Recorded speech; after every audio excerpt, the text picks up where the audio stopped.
Bwe tutuukidde mu kifo ekironderwamu ekya Kayunga West tusanze abalonzi tebannatuuka newaakubadde nga balondesa n'ebikozesebwa mu kulonda bibadde byatuuse dda. Bano nga bakozesa ekizindaalo kimanyiddwa nga mukalakaasa balabiddwako nga bakoowola abalonzi okujja okwetaba mu kulonda naye nga buteerere. Wano osangidde Ajja Namisimbwa omu ku badde bavuganya ku bwakkansala bwa Kayunga Central Ward n'atutegeeza nga ye wabivuddemu era n'alekera munne bwe badde bavuganya.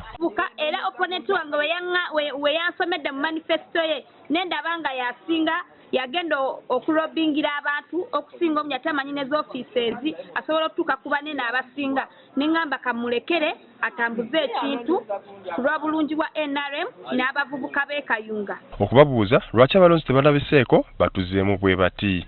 Naye bano baleka tebatademu ku ssente omuntu amala kugendako mu nnimiro ye aloka gyamuwa akalulu. Bakoonoona abantu babamanyiza ssente. Tweyongeddeyo mu kifo ekirala walonderwa ekya Kasawo Kabira nga eno tusanze abalonzi nayo balubatu. Wano embeera etabuse nga abalonzi balemesa alondesa okusoma amannya g'abalonzi okuva mu register.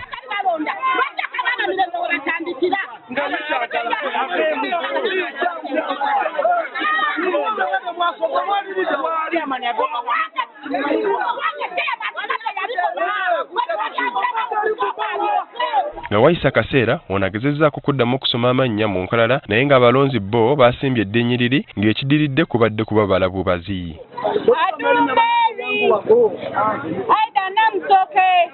Akalulu kano kabadde wakati wa Fatuma Nabakka ne Harriet Namugerwa nga bavuganya ku bwakkansala omukyala. Ebisinga ekintu kino okiyingiranga olina option bbiri okuyitamu oba obutayitamu.